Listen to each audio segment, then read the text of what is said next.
बहुत सारे लोग जो है वो प्रभु के मंदिर में बिजनेस करते हैं, व्यापार करते हैं।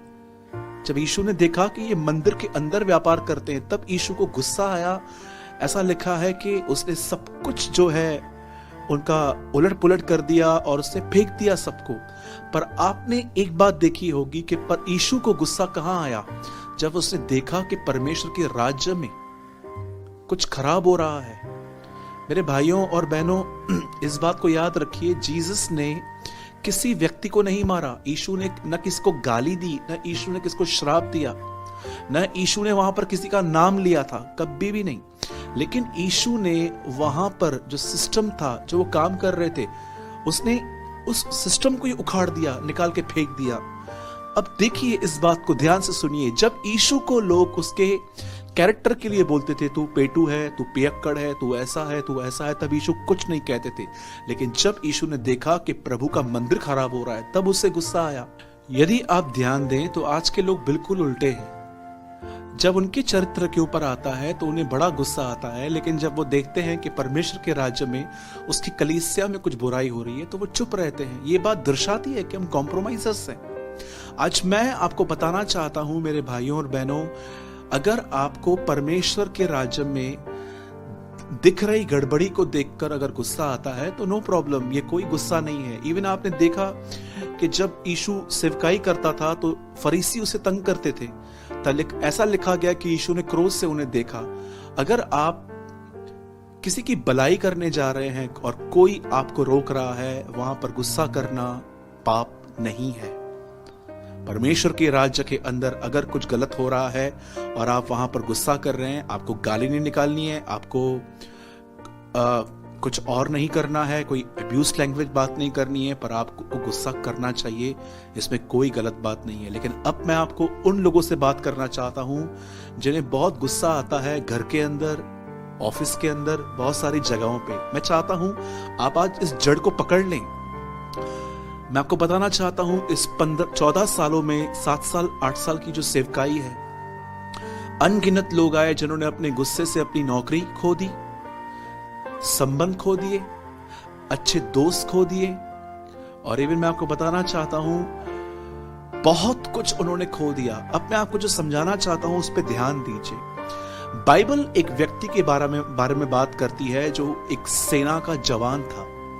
वचन कहता है उसे कोढ़ हुआ। कोढ़ होने के बाद एक बच्ची ने उसे कहा, तू इज़राइल जा, इज़राइल में एक भविष्यवक्ता है जिसका नाम एलीशा है, जा और उससे मिल और तुझे तेरे कोढ़ से आजादी मिलेगी। बाइबल ऐसा बताती है। अपने घर से कुछ गिफ्ट्स लेकर जब नामान, जो एक आर्मी का ऑफिसर था, जब वो वहां पर निकला, तो बाइबल ऐसा बताती है जब वो एलीशा से मिलने के लिए गया, तब बाइबल बताती है एलीशा उससे फेस टू फेस और इतना नजदीक आके नहीं मिला, उसे दूर से ही आदेश दे दिया कि इस व्यक्ति को कह दो कि जाके यर्दन में डुबकियां लगाए, और जैसे ये आखिरी डुबकी लगा के ऊपर आएगा तभी ठीक हो जाएगा। पर बाइबल ऐसा बताती है नामान बहुत क्रोधित हुआ। जैसे उसको बहुत गुस्सा आया, वो गुस्से के मारे अपने देश को लौट रहा था, तब एक बुद्धिमान व्यक्ति उसके साथ था। मैं आपको कहना चाहता हूं मेरे भाइयों और बहनों, बुद्धिमानों के साथ संगति करें। एक अच्छा मेंटर रखें अपने लाइफ में जो आपको लीड करे कि आपको किस तरह की जिंदगी जीनी चाहिए। मूर्ख के साथ आप भी मूर्ख बन जाएंगे। अगर आप किसी ऐसे व्यक्ति को सुनते हैं या ऐसे व्यक्ति के साथ घूमते हैं जो सिर्फ दूसरों का विरोध करते हैं, तो आप भी विरोध करना सीखेंगे। यदि आप एक ऐसे व्यक्ति के साथ घूमते हैं जो एक व्यभिचारी की बड़ी जिंदगी जीता है, तो कल आप भी वैसे ही जिएंगे। याद रखिएगा, जिस तरह से आप लोगों के साथ घूमते हो, कल आप वैसे ही बनोगे। क्यों यीशु के 12 चेले इतना आगे जा पाए? क्योंकि वो यीशु के साथ घूमते थे शरीर में, और शरीर के जाने के बाद भी वो प्रभु के साथ आत्मा में चलते थे। आप जानते हो, उस बुद्धिमान व्यक्ति ने नामान से एक बात कही कि उसने तुझे कौन सा कठिन काम कहा, सिर्फ इतना ही तो कहा कि जाके यर्दन में डुबकी लगा और ठीक हो जाएगा। तब उस आदमी का दिमाग खुला और वो आदमी वहां पर गया, और ऐसा लिखा है कि जब वो ठीक हो गया तो उसकी जो स्किन थी वो हिम के समान पूरी तरह से वो श्वेत हो गया, एकदम अच्छे से हो गया। अब सुनिए, मैं आपको समझाना चाहता हूं कि इसे इतना गुस्सा क्यों आया। याद रखिएगा, गुस्सा दो लोगों को ही आता है। एक, जो लोगों से बहुत ज्यादा उम्मीद करते हैं। दूसरा, जो अपने अंदर अपने बारे में बहुत उच्च विचार रखते हैं, हाई थिंकिंग। आप देखिए, इस आदमी की पोजीशन क्या है। ये आदमी अपनी सेना का एक बहुत बड़ा जवान है। इस बात को लेके इसे घमंड है। जैसे आज भी बहुत सारे लोगों को घमंड है, मैं ये हूं, मैं वो हूं, मैं घर का बड़ा हूं, मैं एक बहुत बड़ा प्रभु का दास हूं, ये हूं। और आजकल तो दिक्कत ये भी है कि लोगों को अपने बाइबल के ज्ञान पर भी घमंड है।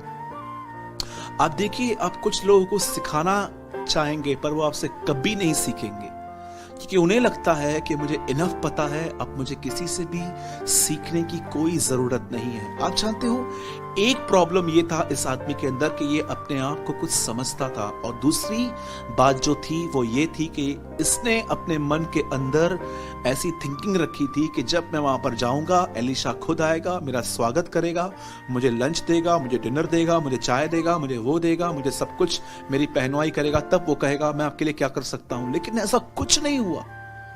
यही एक कारण था इस आदमी के गुस्से का। आज मैं आपसे पूछना चाहता हूं, क्यों आप किसी से बहुत जल्दी नाराज हो जाते हैं, गुस्सा कर बैठते हैं और गुस्से में ऐसी बातें बोल देते हैं कि सामने वाले के अंदर एक पॉइजन आ जाता है आपके लिए,